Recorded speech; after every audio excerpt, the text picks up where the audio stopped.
Stop! Drop! Hello everyone and welcome to the Illegal Gaming Chop Shop.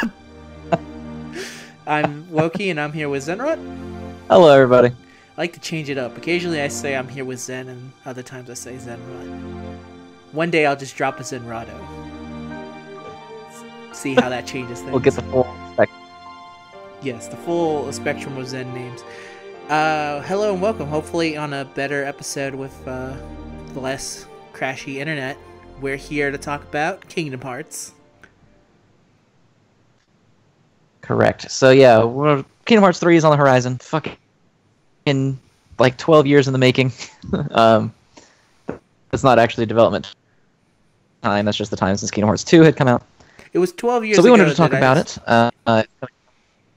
Go ahead. It was 12 years ago where I said, man, I need to buy a PS3 for that Kingdom Hearts 3.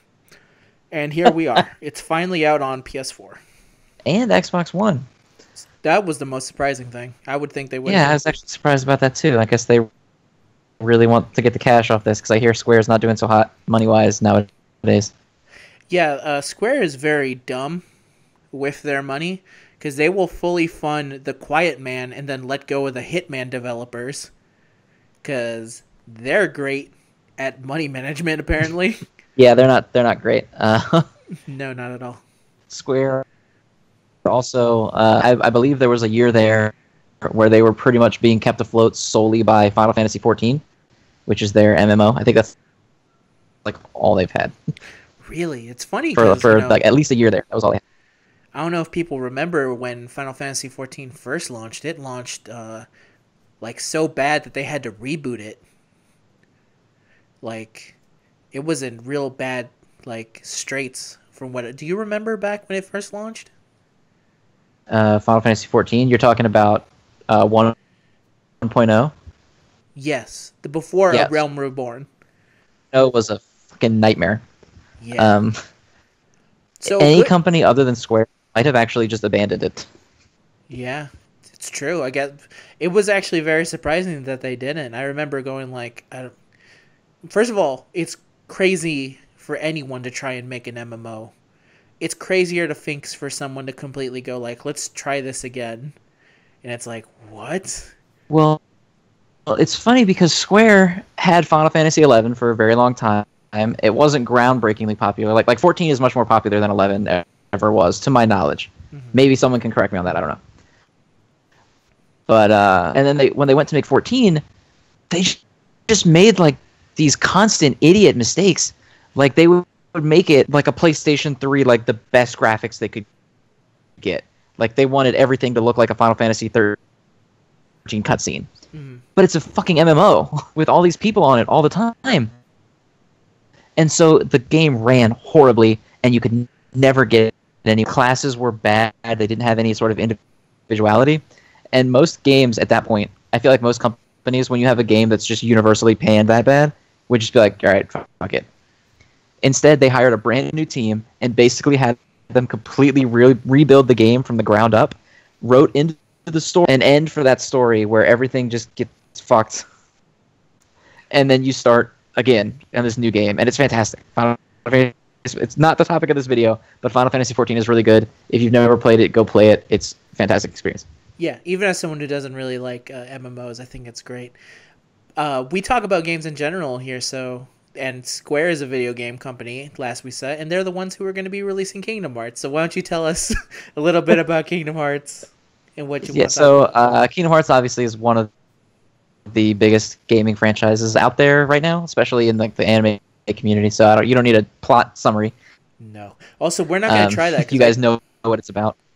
Because I can barely explain an actual movie plot in under 20 minutes. Kingdom Hearts is like, what the fuck? I would have to write like a college thesis to make Kingdom Hearts even remotely make sense. So we're not going to do that. No. But Kingdom Hearts is a game franchise, came out in 2001.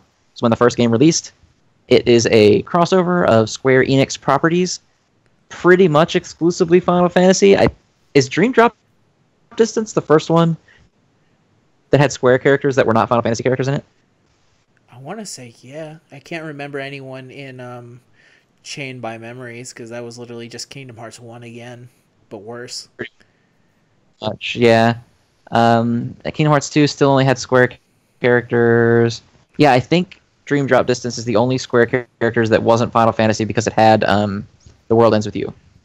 That's right. But it's a combination of Square Enix, 99% Final Fantasy, and then one level of The World Ends With You characters, and then Disney, which, when it originally came out, was met with a whole lot of shrugging and confusion, because what the hell? You have a video game where Mickey Mouse is Yoda Jedi fight, and then against Cloud Strife, and it threw people off a lot. When I was younger and more cynical, even more cynical than now, I know, it's surprising. I thought that was going to kill it. Like, people were going to be completely against it and just not want anything to do with it at all. But I was super intrigued by the premise of it. Mm-hmm. So I went ahead and got it. Kingdom Hearts 1, fantastic game. Gameplay has not aged super great. So if you missed it, you might have missed the train on that.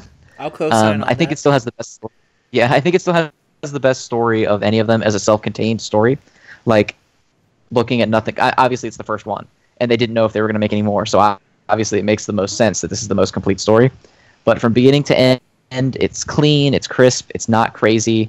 The story is good. Gameplay, the actual combat is okay. It hasn't aged. It's aged, but not terribly. But the platforming sucks. It's miserable. The gummy ship, which is mandatory to move around the map, is absolutely the worst thing ever. And the combat is not great. It's just okay. So all in all, if you haven't played it, I'm sure you probably have. But if somehow you haven't played it, you should at least skip through it once just to experience it, but do not expect to hold it in same reverence as someone who played it in 2001 might. And then, as we go through this, we're going to go through the games as they're released, because I kind of want to paint this overview of... Do you remember not too long ago when there was this big debate about how much you should be expected to do your homework for Kingdom Hearts 3? Yes, I remember this because it was started by YouTube. I believe it was. I want to say it's Angry Joe because it sounds like the most rant thing he would ever say. But it was basically the idea of how much of Kingdom Hearts do you need to know to go into 3, and how much would you expect Kingdom Hearts 3 to tell you, which I kind of always viewed it the same way that... So let me put it this way. When Mass Effect 3 was coming out, EA said it would be the perfect starting point. And I remember almost everyone mocking them for the very idea that the third in a franchise that is literally ending everything is the best point to jump in. It is illogical to think that the third of any game should tell you what the fuck is going on from the rest. Right, and I think a lot of people made the comparison to Infinity War, where if you walked into Avengers Infinity War having never seen any Marvel movies, you're probably going to be like, well, what the fuck? I generally agree, but I want to highlight that the other side, while it sounds silly, has a little bit of merit. Mm-hmm. And as we go through these games, hopefully it will paint a picture why. Because Kingdom Hearts spans... We are at 17 years since the original game, going on 18 years. And I believe the games have been on the PlayStation 2, 4 different handheld consoles, and one of them is a gacha mobile app. Is there a story in the gacha mobile app? There is mandatory story that is very important to the lore of Kingdom Hearts 3 in the gacha mobile app. The fuck? Exactly. That was my response too. In one of the trailers, I don't know if you've seen all the trailers, but have you seen the one where the little cat is talking to Sora? Yes. I have. That cat is from the gacha game. Huh. All right then. Yeah, go ahead. Do an overview of this shit because... So, Kingdom Hearts 1 was a PlayStation 2 game, came out in 2001. We just talked about that. Was surprisingly great. People really loved it. Spawned this powerful franchise that it is. I would say Kingdom Hearts at this point might have a better reputation than Final Fantasy because ever since Final Fantasy started kind of whiffing after people have been very quick to shit on it. I think 13 is fine. I think 15 is pretty good, but I think a lot of people are ready to cut down anything that has the word Final Fantasy on it nowadays. Whereas Kingdom Hearts is kind of the opposite. I think people will defend it to the death. even if it did something wrong. But anyway, second game, Kingdom Hearts Chain of Memories on the motherfucking Game Boy Advance. My first Kingdom Hearts game. You come from the PlayStation. Was it that was your first one? The Game Boy Advance one? So let me Not the remake. Yeah, so let me paint a quick picture of my kind of gaming tree. Is that I started with Nintendo, and until the Wii was pure Nintendo. I did not get a PS2 till the PS2 was close to ending, and I was almost at college. Like, so I missed out wow on a lot of stuff, and it was also mainly because like I understand now that my family was not able to get like all the consoles in the world, but they gave me the Nintendo one because they knew growing up, like, okay, this kid clearly likes Mario, and they make enough Marios, and they're long enough that like he can be satiated for very long. And then they gave me a Game Boy, and they gave me a Pokemon, and they're like, this kid doesn't need anything more, and they were right. But I did miss out on Kingdom Hearts 1, and it sucked because as a kid, I literally loved Disney, and I was intrigued by the idea of Final Fantasy, even though at that point I had played only one Final Fantasy, Final Fantasy IV, on better known as 2 over here, for the GBA. I never played it on the original SNES. And so I like had... You played it, it was Final Fantasy IV. Yes. When I played it was 4. It had been officially rebranded to its correct title. Correct. So that was like the only Final Fantasy I had played. I had loved Disney growing up, and so here was this game. That was the first game where I was like bummed out that I did not have a PS2. Well, that's a lie. The first game that I was bummed out about was Spyro, because I had the Spyro guidebook, and I would read it going like, I wonder what the fuck you do in Spyro. And I would look at the hints, and I'm like, oh shit, here's an ice level. I wonder how that would play. And then I would pretend in my mind, go like, yeah, that's pretty cool. So finally, when they were like, we're giving a Kingdom Hearts game on a Nintendo platform, I was like, oh shit, this is my chance. And so my first game was Chain of Memories. So Chain of Memories was a Game Boy Advance game. Therefore, it was pretty limited in its scope. The combat system is based around creating a deck of cards that you play to use Sora's various abilities. If you want to use a regular attack, you have to use a card with a Keyblade on it. You have similar magic and item cards, and you can combine those cards into combo attacks. Mm-hmm. It came out in 2004, so it was about 3 years after the release of the original game. And instead of making the combat system better, they worked their ass off to get like a MIDI version of Simple and Clean in it. Hell yeah, they did. I think was like the majority of the space that the game took up was getting that song. And the original Game Boy Advance version of this game is not good, I would say. It's much better in the remake, obviously, because it's a PlayStation 2 game where you can actually see what the fuck is going on. It's kind of a broken game in general, but it's important plot information, carries on directly from the last, and it still hasn't gotten to the point where it's kind of like, what the fuck is going on yet. It's just kind of a continuation of what's going on. Mm-hmm. And then after this one, I believe we lead straight into Kingdom Hearts 2. I am like 50% sure. Yes, so Kingdom Hearts 2 came out in Japan in 2005, in the United States in 2006. So it was a smaller gap between Chain of Memories to 2 than it was from 1 to Chain of Memories. And Chain of Memories kind of caps off the original story and starts a new one, whereas Kingdom Hearts 2 finishes sort of what Chain of Memories started. Kingdom Hearts 2, you're back as Sora. You kind of follow up with the organization who were established in Chain of Memories. And it's a complete overhaul to the way the game is played. It's similar in terms of being an adventure game, but combat is much more fluid. They recognize that the combat in the old games was clunky and a little bit counterproductive. Sora is very zoomed in the original game. He takes up a lot of the screen. Enemies constantly are hitting you from off, flying around, and you can't do shit about it. They added a lot into this game that makes combat faster. Sora is super overpowered in this game. Yeah, like Kingdom Hearts 2 Sora is like one of the strongest video game characters I've ever used in a game because he can do pretty much anything. I mean, the reaction commands that they give him are pretty much just kill this enemy, but they just are incredible. They created the reflect spell, which makes you invincible, and then if your barrier gets hit, it explodes and it does a shit ton of damage. Really, really good character, but it hasn't aged nearly as badly as the original game. It is where the story starts to spiral a little bit. Still not too bad. Still more or less kind of there. But you get introduced to Sora's nobody and like the concept of when someone loses their heart and becomes heartless, they also become a nobody. Like they split in half. And so when Sora stabs himself in the first game and becomes a heartless, it creates Roxas. And Roxas is the powder keg that eventually this insane, crazy story will spiral out of control from. But Kingdom Hearts 2 was crazy well received. People love it. Great game.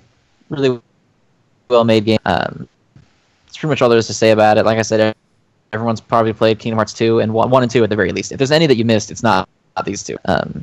It's been remade about 14 fucking times. I think Kingdom Hearts 1 and 2 have had like 4 different re-releases now. They both have a final mix version, which has a bunch of extra content. Good game. See, now we hit the point where I get a little bit lost because I believe the next one is Kingdom Hearts Coded, which came out in 2007 or 8? 2008 in Japan on phones. Because at that time, phones were blowing up big in Japan. Yeah, and there's a lot of weird phone games in Japan. Like there's a Final Fantasy VII one as well that never made it over. You play as the Turks. That was a phone game only in Japan. And then there's this one which is in Kingdom Hearts Coded, which is it did come over here on the DS, I believe. Now in the chronology of the series, it isn't the next one in line, but it's the next one to be released. And I think it didn't get released in the West until it became recoded in 2010, I believe. So I think it existed for a good 2 years or so before it came to the West. And it follows Sora going through, or it follows a data version of Sora going through the journal that fucking Jiminy Cricket wrote about the shit that happened in the old games. And it's kind of like Chain of Memories, in which you're just replaying the old game again for like the 3rd time. And shit gets real convoluted. I finished it like 1 time, and I didn't really get the full scope of it, so maybe it makes more sense than I think. But this was pretty fucking crazy. I'm just going to leave it at that, because I'm not going to try to make sense of it to explain it. Then, I think we jump to Kingdom Hearts 358 over 2 days, which came out in 2009. It is a DS game, and it follows the story of Roxas's time in Organization 13 before the events of Kingdom Hearts 2. So now we've had a PlayStation 2 game, a Game Boy Advance game that was eventually remade as a PlayStation 2 game, another PlayStation 2 game, a Japanese phone game that came out on the DS many years later, and now another DS game that takes place backward in the timeline in between Kingdom Hearts 1 and 2, at roughly the same time as Chain of Memories is going on. So have fun, because it gets better from here. This introduces a girl named Xion, who is a fake girl clone of Sora, who can use the Keyblade that Roxas can use sometimes, and sometimes he can't because they fight over it, because they're like sharing a Keyblade between each other, and then she turns into Sora before he has to fight her, and he fights her and kills her. And then the best part of this fucking game is when, remember in the original Kingdom Hearts 1, when you got that secret movie that was Riku fighting the guy with the 2 Keyblades? Yes. So that's Roxas. And you get to play that fight as a stage in this game, where you run through the world that never was, just slicing up Heartless and fighting Riku. That was cool. The rest of this game, not so cool. It has multiplayer, where you can play as any of the members of Organization 13, Sora, Donald, Goofy, Mickey, or Riku. It was terrible, obviously. But the game itself was at least okay-ish. So now we have, let's see. I can't even find my list. I had a list of them in relative order. Here we go. Kingdom Hearts Birth by Sleep, which is on the PlayStation Portable. So now we've flipped off to a different handheld console that you have to own. This one follows 3 completely new characters, Terra, Aqua, and Ventus, and it takes place 10 years before the original Kingdom Hearts. So now we've gone from a game that was released between 1 and 2, now we've flipped all the way back to the beginning while Sora is still a little kid. It follows these guys and their fall while the rise of Xehanort, who is the real bad guy. So if you thought the bad guy was named Ansem, fuck you, haha, he was just using a fake name because they didn't know that they were going to make sequels to the first game. So that's why he's using a fake name, basically. Yeah, it didn't fit with the aesthetic, so they're like, this guy needs a real name. Yeah, he needs a new name now. Put an X in that bitch. So then we find out how Terra falls to darkness because he's Anakin Skywalker, basically. And then the old man Xehanort takes his body over, which then becomes the bad guy from the first and the second game. The first game is the Heartless of that combination character, and the second game is the Nobody of it. And it follows their events. It's a pretty good game. I like it. I think it has the best story other than the first game. Yeah, that was kind of I feel like for a good number of years, a lot of people kind of held up Birth by Sleep. It was like when there was a lot of weird spin-offs coming off and people were starting to go like, that was like the one shiny beacon of like, no, this is actually an extremely good Kingdom Hearts game. But because not a lot of people have the PSP, because in some weird way, the DS won the handheld, not even a war, it was more like a handheld stomping of between the DS and the PSP.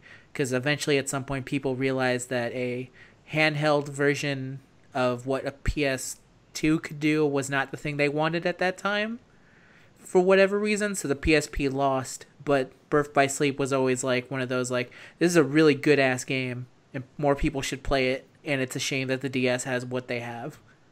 Yeah, the PSP version of Birth by Sleep is sort of like the Crisis of the Final Fantasy VII universe for Kingdom Hearts. Ironically, Crisis Core also on the PSP, where there's a bunch of these other spin-offs that are kind of questionable, and you're kind of like, oh, I just really would like Kingdom Hearts 3 now. This game was actually really good. Strong story, decent combat system, good characters, fun story. Story makes no sense because old man Xehanort pulls his heart out of his chest, puts it into another guy, and then Ventus is 2 halves of another guy. He gets split in half, and he fights his evil side, and his evil side looks like Sora because Ventus and Sora's hearts are merged together. So that's why Roxas looks like Ventus, and why Vanitas, who is evil Ventus, looks like Sora. And then Aqua fights the fused version of Terra and Xehanort, and then she falls into the realm of darkness because she can't save both herself and Terra. So she sends him back up, and she falls and plummets, and she hides Ventus in their old world, which was like this castle, and then she pushes a lock on the castle, which turns the world into Castle Oblivion, which is where you play Chain of Memories. It's fucked. Everything's fucked. And then the secret boss of this game is Xehanort from the past, who can travel through time. Nice. Very good. Very all amazingly done. I will also say that Birth by Sleep had something that the other spinoffs didn't have, which is New Worlds, because you actually went to like this is where you go to Notre Dame, because Notre Dame is the fucking football place. I don't think Notre Dame is in this one. That's in Dream Drop Distance. Is it Dream Drop Distance? Okay, so this is the one with Cinderella in it, though. Yes. This one has like the classical princess worlds that are all dead by the time Kingdom Hearts 1 starts. Yeah. It's got Cinderella, it's got Snow White, all of those. Sleeping Beauty. Okay, yeah, stuff like that. But it did have original worlds, is what I'm trying to say. Yes. And other than Kingdom Hearts 2, all the other games have pretty much just used the worlds from Kingdom Hearts, the original. Yeah. And Birth by Sleep, I don't know if I gave a year for that. That came out in 2010. Oh, okay. So then we jump to Kingdom Hearts Dream Drop Distance, which was on the 3DS. So that's another handheld console that you need. It came out in 2012. It is a story about Riku and Sora trying to become Keyblade Masters, which you did not know existed until Birth by Sleep told you it did, because it didn't fucking matter. And they're in a dream world, and they have these little Pokemon with them, and Sora, for some reason, just kind of snaps and falls to darkness for just because whatever, just fuck it. And then Riku saves him. Everything is just really just fucked. It's completely fucked. The bad guy from this game is the time traveling Xehanort from Birth by who comes to this time period and then tries to. They find out that they need to use 7 bodies, and Xehanort puts a fragment of his heart in each of the bodies and transforms them all into Xehanorts, so they can be the 13 darknesses. And then he tells King Mickey to get 7 fighters to be the 7 lights, so that they can fight the 13 evil Xehanorts. And then that will create some kind of magic Keyblade that will start the apocalypse. Sure. That's where we are. And then, of course, by killing the bad guy of Kingdom Hearts 1 and 2, I guess when you kill a nobody and a heartless, they merge back together into the person. So apparently it's not actually death, because Old Man Xehanort is now back, and he is ringleading this fuckery. And Organization 13 was like his first attempt to put his heart into people and turn them into more Xehanorts. That's why you see on Twitter the term Norded means being turned into a fucking Xehanort like everybody else. I can't make any more sense of it than that at this point. Sora falls to darkness just because he does, and saves him. And now there's a shit ton of Xehanorts. Oh, and they're going to teach Kairi how to fight for some reason. Because they're like, we need a woman fighter. Times have changed. So it's time to teach you how to fight. We know where Aqua is, so I guess we're going to make Kairi fight. And then Axel is alive again, but his name is Lee, but he still wears his coat that he wore as Axel. So that's where the fuck he went. I was like wondering, why the fuck is Axel back? Because I was pretty sure I killed that fucker. Well, he kills himself in Kingdom Hearts 2. Oh. But when you kill a Heartless and a body, they merge together and they become the original body again. So I guess you just kind of randomly got lucky and killed Lee's Heartless just out and about in the world sometime, just fucking around.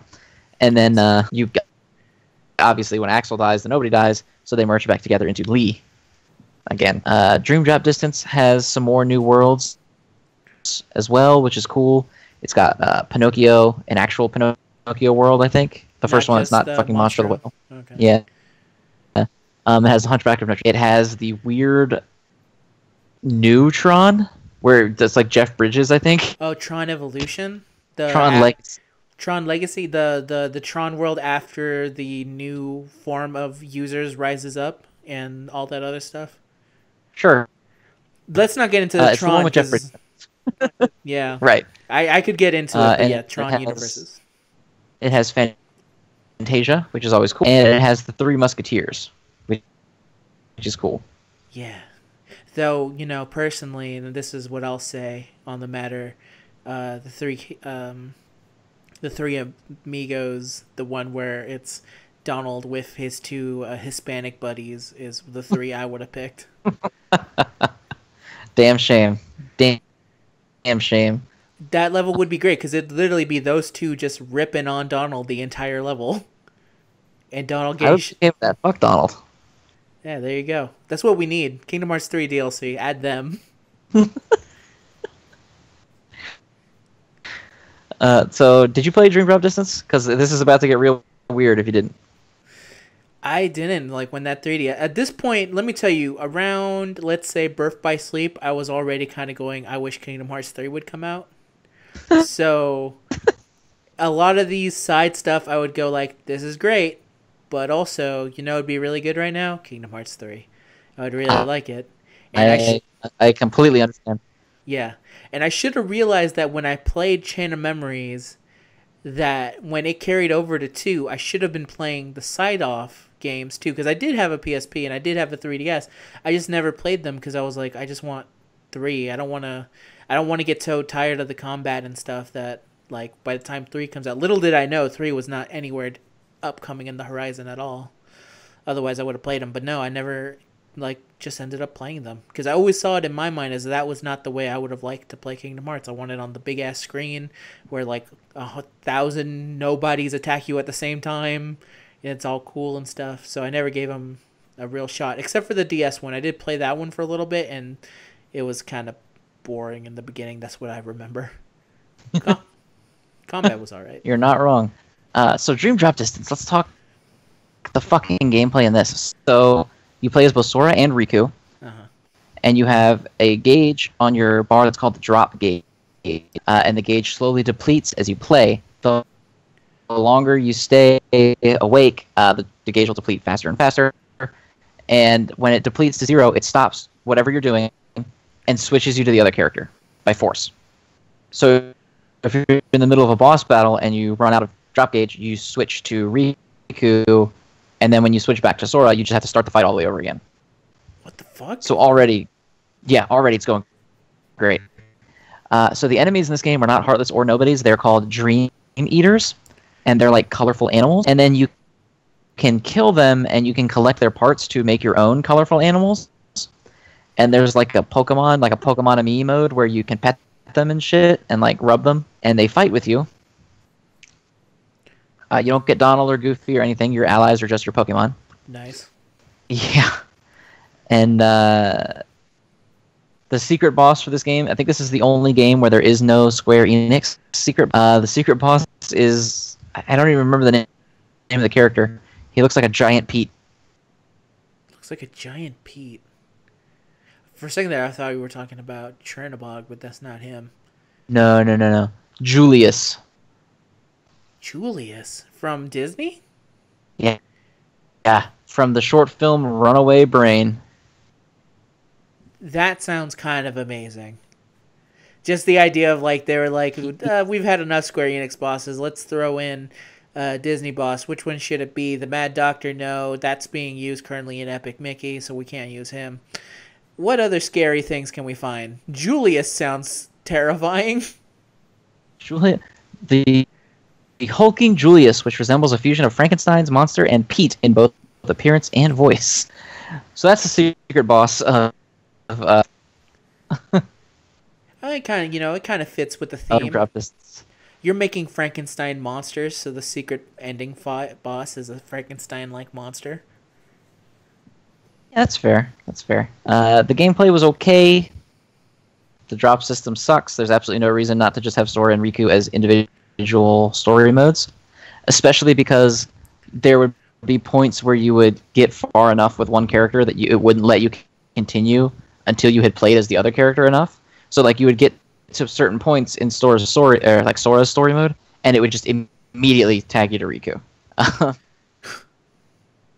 Nice. So that all happened. Then there is Kingdom Hearts 2.8, a fragmentary passage. A name. I'm sorry. It's Kingdom Hearts 0.2, Birth by Sleep, a fragmentary passage, which covers what happens to Aqua after she falls into the realm of darkness. It's supposedly a quote-unquote tech demo of Kingdom Hearts 3.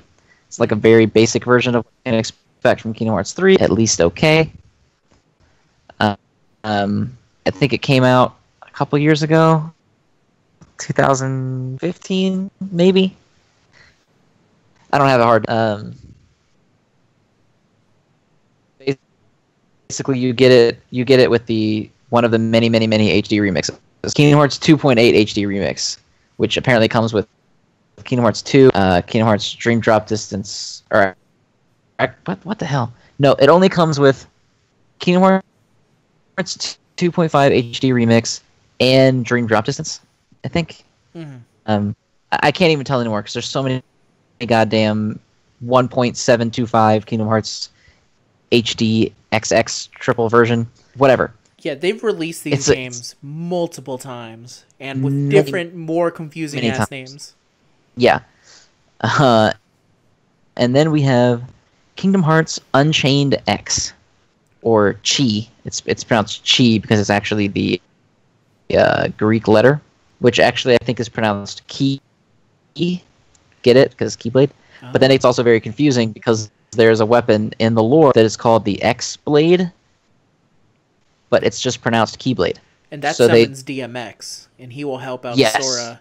He'll bring out the Rough Riders and his illegal dogfighting, and he will just fuck up the enemy. Yes, X is going to give it to you, basically. I would love that. I would be the only one okay with that. yeah, it's the mobile game came out in 2013 in Japan as a web browser game, like literally like a Flash game. Uh, and then it eventually came out on Android and iOS in 2015 for Japan, 2016 for the US. It is an extremely predatory gacha, like bad, really Ooh, bad, like Dokkan like levels Dokkan bad? bad. Yeah, Dokkan. Ooh, yeah, it's real bad. that's not good. No, it's not. I believe the lore of this game is it is set. It's far before all the events, before Xehanort was born, or maybe if it's not before he was born, it's at least before he's old. He's like young during this shit or whatever, and a bunch of other just fucking shit happens. I don't know. So are you It's trying to tell me that a gotcha shit's set up. game it shows the corruption of the main bad guy? That I that's they were like, what's a believe good way? yes. It's a good way to show corruption. Let's make it a gotcha game. They'll understand So by the end.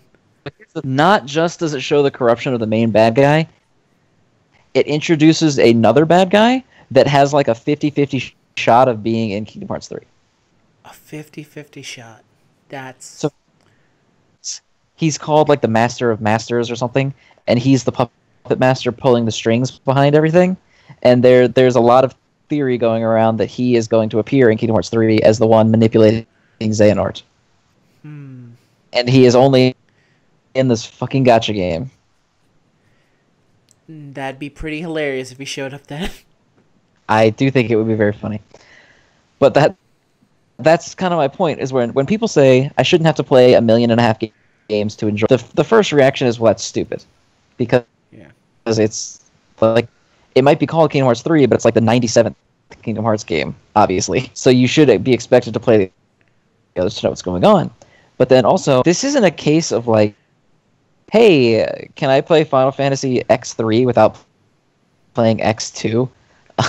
It's literally Kingdom Hearts is a 17-year-old franchise that spans an absurd amount of consoles and stuff. Mm-hmm. And their way around that is, well, you can always buy the HD remake on the PlayStation 4 that has more of them. Like, there is a good deal up on the PlayStation Store right now. It's $100. You get every Kingdom Hearts game ever, and it pre-orders Kingdom Hearts 3. So you get to play all the others, and then you can just download Kingdom Hearts 3 the day it comes out. $100. Good deal, because that's like 115 games. Yeah, it's not bad. But then you have to think that, like, what if you don't want to rebuy games you already played? Like, what if you only played Kingdom Hearts 1 and Kingdom Hearts 2? But if you want to play these other games, you have to buy their re-releases too, and you don't need them. But if you don't want to buy their re-releases, you have to have a DS, a phone that you want to play a fucking gotcha game, a 3DS, and a PSP. That's a lot.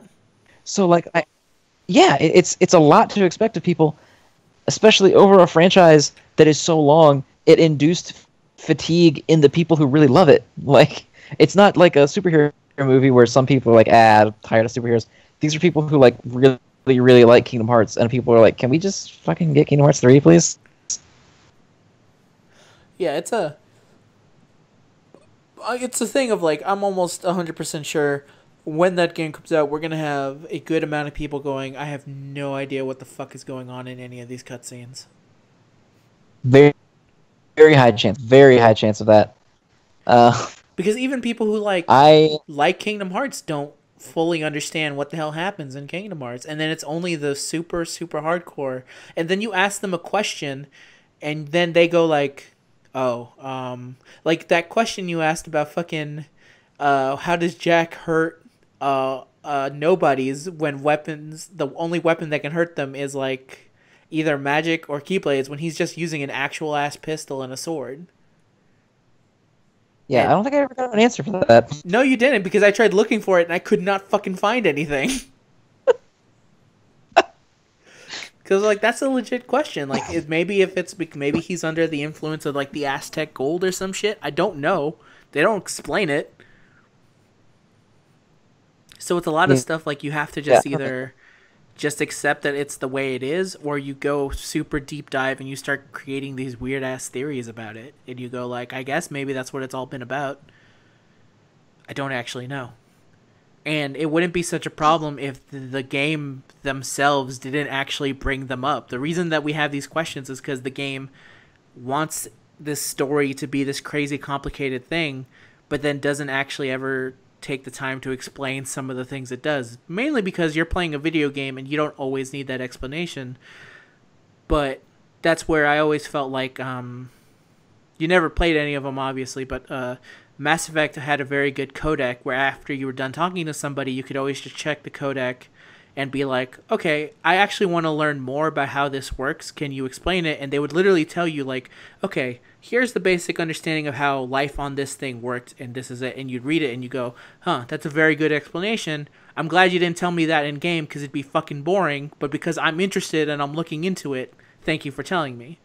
And I feel like Kingdom Hearts might need something like that. Otherwise, you're going to have a lot of people like... I don't think Jiminy is going to cut it. That's the thing I'm going to say. Jiminy's going to have to fucking try and explain all this. Yeah, Jiminy's journal ain't going to cut it. Supposedly, I'm not going to talk too much about it. I've seen some leaks of the tutorial. Supposedly, it is going to cover important key events from the previous game. So that people who pick it up don't feel obligated to play the rest of it. But I mean, how could you do that?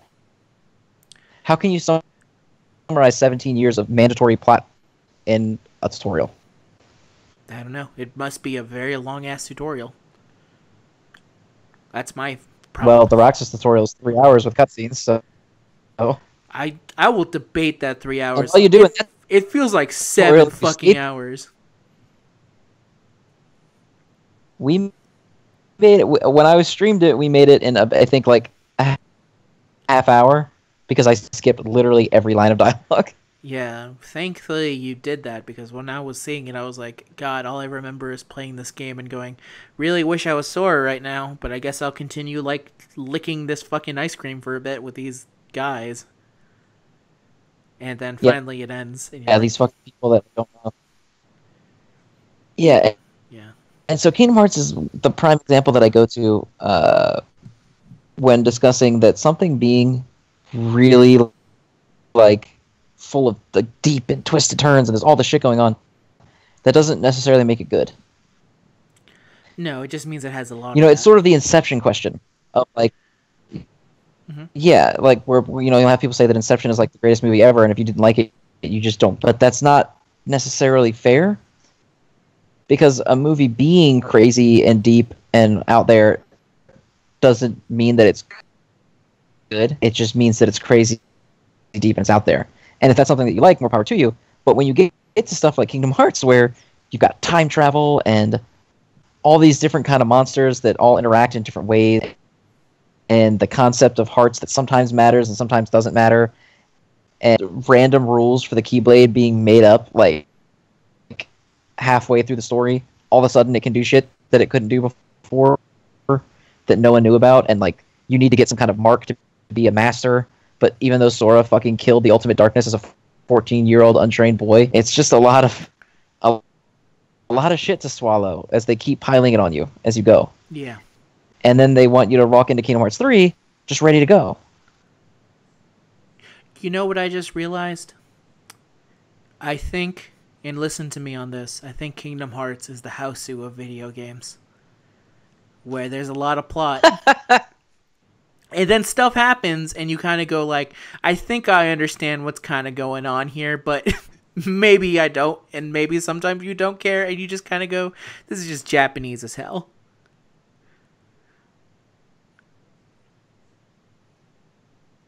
That's kind of how I feel about the current whatever story. And this is to say again, is that I really do like playing Kingdom Hearts.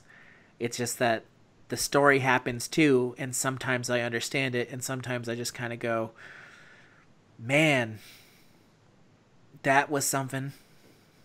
I had Chicken Little there for a bit while you were talking, Sephiroth. So, enjoy getting beat down by Zach Braff for a bit. Yeah, that... I'll be interested to see, because this is one of those things where the kingdom, we are not anywhere near done. Once Kingdom Hearts is released, how long until we get that Final Fantasy like 13 style, like we're gonna fix this dungeon, and also here's more story. Oh, it's gonna happen. That's an inevitability. Kingdom Hearts 3 will be re-released several times. I don't think they're done re-releasing Kingdom Hearts 2 like 1 and 2. Yeah, I'm sure we'll see them again. I'm pretty sure we will too. It almost feels like, can they put it on VR? Are we almost there where we can just be Sora now? We gotta be close. How long till I can be Norded in VR? How long? Can I personally be Norded? Norded VR. That's gonna be the name of the new Kingdom Hearts VR game experience. It'll be like the Batman VR game, except for it will be way more weird. Yeah, and see, I mean, it sounds like I'm ragging on it a lot, and I'm not. I like Kingdom Hearts. I genuinely like it. It brings out a lot of nostalgia and emotions, and it's a great game, fun games. It's just kind of when you sit and you think about it, there's all these things where you're like, what the fuck? Yeah, it's definitely one of those like that equivalent of when you're in your job and you go like, when I started here, I didn't think I would be here that long, and holy shit, 3 years have passed, and you kind of go like, what the fuck was I doing? Am I just used to this now? Is this what the fuck's been going on? Like, it's a realization of just like, I wasn't like disappointed with my time there. It's just more like, I can't believe that this is kind of the stuff that's been going on for this long. And it's especially worse in Kingdom Hearts' case because it goes over 10 years. Right, yeah, it's almost 20 years. Nothing has ever tried to tell that much story in that many different forms of like consoles and generations. Like, not even like Final Fantasy, even though Final Fantasy has been on multiple consoles, they have never tried to really keep up with stories. They'll occasionally release like, oh, here's X2, here's the sequel to X, or here's Final Fantasy for the years after, where you play as like Cecil's kid or some shit. But they don't really ever commit heavy into like continuing the story. Like, imagine if all the Final Fantasy games were actually one congruent story, and it was told through a NES game, a SNES game, and then a PS1, and then a GBA, and then a GB, and all this, like, all of it was connected. And then by the time you got to 15, you looked back and you went like, I don't understand how any of this connected at all. There's so many ways to just intake it. Yeah, and like, I'm trying to formulate exactly what I want to say here. I got distracted scrolling down on Twitter, and there's a video of someone recreating the Fry Cook games where SpongeBob and Patrick compete, and they recreated the scene where SpongeBob dips himself in chocolate. For some reason, I'm still watching it. They did it with a piece of pound cake and two popsicle sticks, and for some reason, I watched that whole thing. It's pretty good. Yeah. Yeah, so it's something where it's hard to talk about Kingdom Hearts with anyone because people are very passionate about the game, be it good or bad. Yeah. There's not too many like what I would call hate, but there are definitely people who aren't the biggest fans, or at the very least like to commit to mocking it and thinking that it's fucking whatever. And then when you have this debate that always keeps coming up, do you have to do your or is it okay to just play Kingdom Hearts 3? Or even more, is it okay to fault Kingdom Hearts 3 if there's not enough explanation in it? That's a heated debate. I mean, people throwing hands about that. Is it okay to say that Kingdom Hearts 3 loses some review points for not properly catching you up over the previous games? I mean, you have people like, I'll burn your fucking house down. Don't you dare mark their scores down for that. You play the other games. And then you have other people that are like, I should never have to play a previous game to play this game, which is obviously fucking ridiculous because that's how all sequels work. Yeah. Right? Like, you would never go into a movie not watching the previous movie and thinking, oh, well, I don't need to watch it. I'll just know everything from this movie. You'd never do that.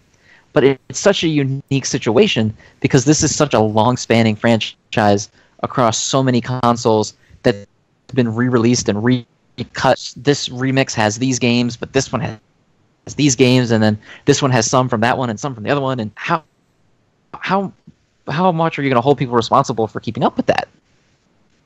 Yeah, it's something that, like, the more you think about it, it shouldn't be as hotly debated as it is, but because of, like, the literal, like, passion of the people that have been waiting for this game and have been keeping up with everything, it kind of pushes a lot of people away, I feel. Like, one of those examples of where you said of, like, people either didn't like Kingdom Hearts or were trying to get into it. I remember there was I think it was either this, like, the beginning of this year, someone on Giant Bomb did a series where he's like, all right, I want to finally get into Kingdom Hearts. So he started with 1, and he did it with the HD remix of it, and he was kind of going through it, and just the combination of just, like, Kingdom Hearts 1 is not very, like, it does not hold up, especially if you have no nostalgia for it, and just the constant, like, it was literally an influx of Kingdom Hearts people coming in and, like, constantly, like, basically shitting on a dude who was literally trying to just play the game. Like, people thought that he was joking around, but he's like, no, I really do want to kind of get into this, and he just, like, eventually that series just died down because he's like, I don't want to continue Kingdom Hearts 1, and this is literally no fun for anyone, so I'm just gonna stop. And it's like, that's a shame, and I hope at some point he continues on in his, like, because he still is very, like, excited for Kingdom Hearts 3, but it's like, that's how easy it is to just kind of get off when your passion is just so high that you don't think about people trying to take it seriously. Like, not everything, like, not every joke is a personal attack on you and the fandom that you have kind of got yourself in there. Like, you have to be able to step away from that kind of stuff. It's also, even more than a joke, just not liking something that you like is not an attack on you, you know? No, it's like not. Like, there are people that don't like Kingdom Hearts, and that's okay. And there are people that will fault Kingdom Hearts 3 for something that you might not fault it for. And generally, that's okay. I think that if you play it on its base merit and you put in the honest effort to get good enough at the game to have an opinion on it from an informed perspective, then that's your prerogative whether you like it or not. I think the only time I've really been like, your review is bullshit, is some guy was talking about Devil May Cry 5. And he said the gameplay was terrible and it's clunky. And then someone was like, well, have you played the other games, or how much have you played this one? And he was like, oh, I haven't played the other ones. I just picked up the demo. It's like, okay, well, Devil May Cry is a famously difficult combat franchise. Like, you have to really put in work. And once you put in work, the combat system's crazy. So if you're going to review it as being terrible, but you never put in the effort to get any good at it, then I'm not going to take you seriously. That's understandable. But if someone is saying, I don't want to backlog through 20 years of gaming for this fucking franchise to have at least kind of an idea of what's going on in Kingdom Hearts 3, I don't need to know the whole story, but I at least want an understanding of what's happening. I don't think it's right to say that that's an unfair or an unwarranted opinion. Yeah, I agree with that too. I think it's one of those things of, like, it's just gonna get, like, this is a lot of discussion for something that's not out yet, and it's still not going to be out for, like, another 6 weeks. And once it comes down, I wish everyone the best of luck. It's going to be bad. I'm going to just say it right now. It's going to be bad for reviewers who are going to have to review it, because they're going to get hit by the Kingdom Hearts people who don't believe they've put in enough attention into it. But then there's also going to be people who are just playing it for fun, and whatever opinion they form, it's going to get attacked in some way. There's just, like, no helping for it. So this extremely hyped thing that, like, that's taken so many years to come out, it's going to come out, and it's going to be extremely hard for me to, like, talk about it, because I'm going to feel like, well, if I say anything wrong about this story, I'm immediately going to get, like, an entire Twitter page long message about how this all makes sense. And that I was wrong, and that right. I should be Norded off the face of the earth or something. And it's just not fun. Yeah, and I mean, I don't want to sound like I'm shitting on Kingdom Hearts fans for being excited. No. I don't mean, if I am coming off that way, I don't mean to, because I'm with you. I'm right there with you. I'm very excited for this game. I remember in 2006 on the bus in the middle of the day that my parents said they were going to go and get Kingdom Hearts 2 for me, so that it would be there when I got home. And I remember how excited I was. uh, that I was going to come home and it was going to be there. I am right there with you that I'm very excited for this, but I think that the wait has really made this game like a crazy powder keg in a bad way. Yeah. Like You just kind of it want or not, because I mean, there's definitely some shit from people who don't like it. Also, it's not all just the people excited for it. There's definitely the people that anytime a game is popular, they'll shit on it to death. So yeah, and it's gonna get only louder as it gets closer to release. And I feel again, I am also extremely excited. Like I don't think you understand just how I was bummed out when I missed Christmas Town for Nightmare Before Christmas when I missed that stream of yours, because it was literally like, God damn it, I love that level in Kingdom Hearts so much. There's like so much in Kingdom Hearts that I just love, and I hope to get my PS4 back in time for Kingdom Hearts 3 so I could actually legitimately play it and finally like kind of close the loop on something I've been waiting for. Like when I got the PS3, here was the thing in my mind, because at that point I had a 360, I had a literal library and friends list on 360, and there came a time where I looked at myself and I said, I'm going to need a PS3 because eventually they're going to release Persona 5 and they're going to release Kingdom Hearts 3. And I'm going to need a PS3 for that because there's no way in fuck that the Xbox is going to be able to handle this. So I literally had to start over, buy a PlayStation 3, and go like, all right, now I wait. And then I waited so long that it literally was the next generation. yep, toward the tail end of it too. I mean, this generation has been out for a long time. Yep. And hopefully, like, I also want this 3 to come out, and I kind of would be fine with them saying this is the end of the Sora story and them continuing Kingdom Hearts, but just maybe take it more in like a Final Fantasy direction where like the only constants are the fact that you visit different Disney worlds, which at this point contributes, like Disney animated, it's Pixar, it's Star Wars, it's Marvel, it's all those things now. It's like literally everything you could imagine, like in a crossover game, and then also some Square stuff, which is really cool. They can continue that, but they don't need to also. I don't feel like they need to continue the story. I hope literally 3 is the end of it, and they tie it up, and everyone can be happy, and then everyone can kind of start over new. Because I feel like that's kind of what needs to be had now. Like it's time to have. Well, it's time. It's I have literally bad time news for you. It's time to close the book. Every good story has to eventually end.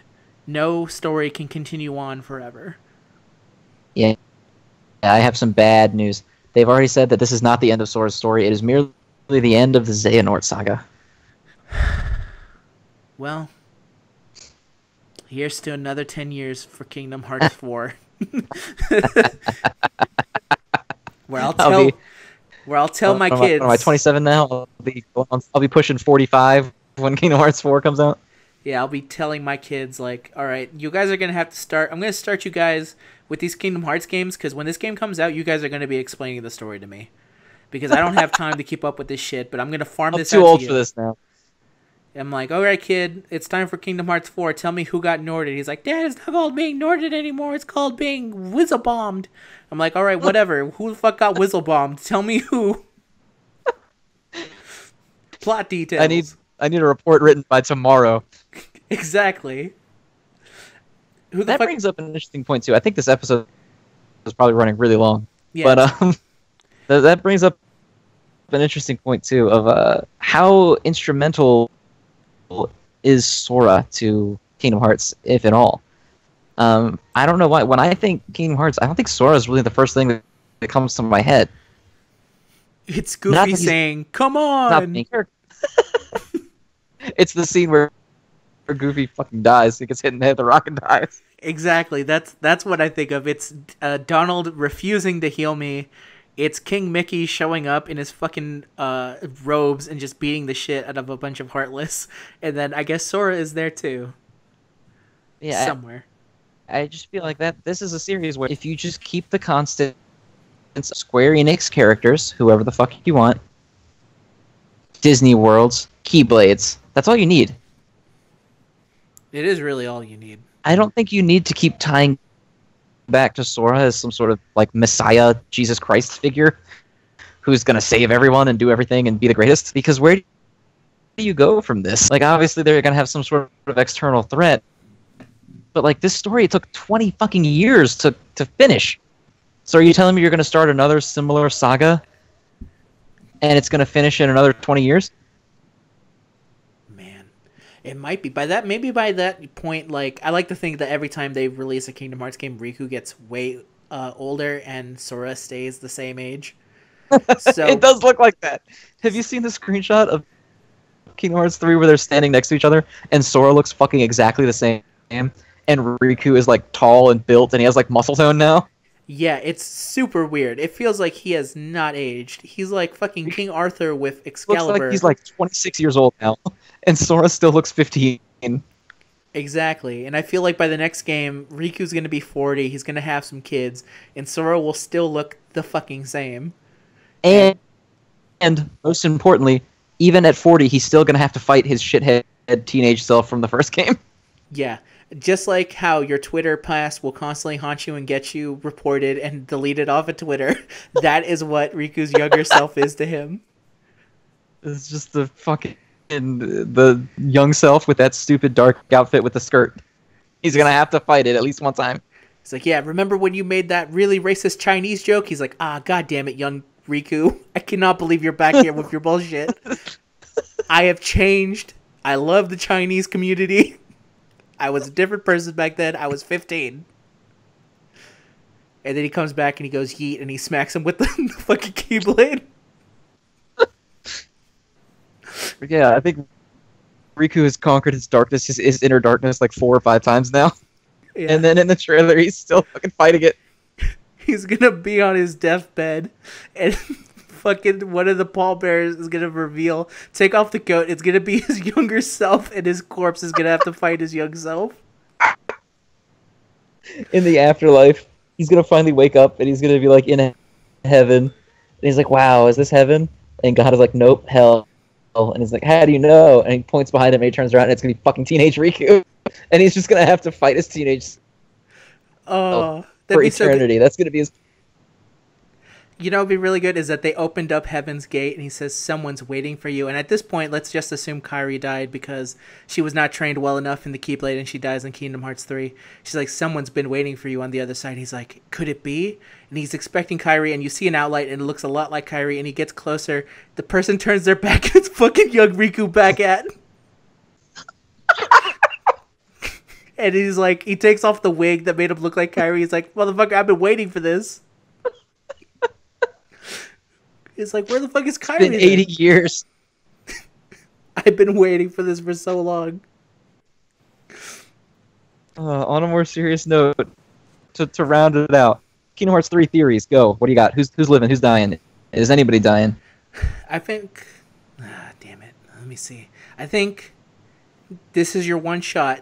King Mickey dies. That's out. Not a chance. I'm going to say it right now. They're going to find a way. King Mickey going to die. He's going to get Norded. He's going to get Norded off the face of the planet somehow. And he'll be gone and everyone would be like, well, that's the king, dude. The king is dead. What do we do? He's like, we have to continue onward. And then as Riku's fighting, like he'll have like he'll be like, I can't go on. And then he'll hear the oh, and then Mickey will be right there. It'll be like in a ghost form. Yeah, Mickey will be there, and the whole surroundings will turn to light, and King Mickey, and he's like, "Don't give up!" Oh. And he's like, "All right, I won't." And then the light will fade, and he'll look around, and there'll be fucking teenage dark Riku there, and then they'll fight. This is also I'm pretty sure this is the game where finally dark teenage Riku will be gone. Somehow I think Riku will turn back into Ansem because that's maybe the funniest thing I remember for Kingdom Hearts 2 is when he takes off the jacket and it reveals that he was Ansem or he looks exactly like Ansem. Yeah, he took Ansem's form the whole time. Yes. I mean, in all seriousness, the one that's most likely to die is probably Riku. Yeah, I think if it's any of those three, I think it'll probably be Riku. I don't think it'll be any of them though. Not that I don't think they could. Like I think you could kill Riku and it could be decently well done. They're not going to kill Sora obviously because they've already come out and said it's not the end of Sora's story. Mm-hmm. And I don't think they have the balls to kill Kairi. So if any of those three, it's going to be Riku, but I think they'll all make it. It'll probably be maybe Lee will die, maybe if Roxas counts, because he's kind of already sort of dead. And then maybe one or two of the Birth by Sleep, Aqua, Ventus, or Terra, they might not all make it. But I think Sora, Riku, and Kairi are fine. I think they have enough plot armor that they will be okay. Yeah. See, this is a shame of, like, I wish they had introduced, like, I hope, like, when they go to the final battle, all the summons that Sora has been able to get at the last second come back. So, like, Genie's back, Simba's back, everyone in there fighting, and then you lose some of them there. Like, all of a sudden, like, Stitch gets pierced by a lance, and you're like, no, Stitch! And he goes, and Sora's, like, putting his hand out there, and he's, like, comforting him in his death, and then Stitch whispers in his ear, Ohana, and he fucking disappears. Like, there's a lot of good ways they could kill off other Disney characters. I just don't know. Like, if only Disney was a little bit more like, yeah, go ahead, go for it. You can totally just... Yeah. I don't think Disney's going to let him kill any Disney characters. I think, you know what's going to happen is they're going to be all fighting, and then someone's going to be about to kill Riku, and then someone's going to jump in front and take the hit, and Riku's going to be like, why? And it's going to pan over, and it's going to be Teenage Dark Riku fucking took the hit. Save him. Only I can kill you. It's exactly what it's going to be. Gently puts his hand on his face and disappears, and he goes, God damn it, I hate that guy. Teenage Dark Riku's going to be dying, and Sora's going to be like, no! And Riku's going to be in the corner like, alright, let's go. Come on. I'm kind of tired of his shit at this point. But yeah, in terms of that story, I think King Mickey would probably hit the most, because he would literally be like, there's no way that the House of Mouse will allow the mouse to die. You know what would be hilarious is if he fucking dies in Kingdom Hearts 3, and then they're like, that's the exact date he goes into public domain. And then a giant message went up and says, King Mickey went into the graveyard, better known as public domain. The public domain. And then he goes up to heaven and says, someone's been waiting for you. The gates open. He thinks it's going to be Walt Disney. And then turn around and boom, it's actually old black and white Mickey. And he's like, God damn it. Not it's again. Old black and white Mickey in the Riku dark outfit. And he's like, oh, man, this is why I was trading Riku, because he is not the only one who has to deal with this shit all the time. And then behind him is, like, the other different designs of Mickey. Your shitty teenage self. Yeah, and Mickey has... Let me tell you, Mickey was a shitty teenager if you've ever seen any of those black and white cartoons.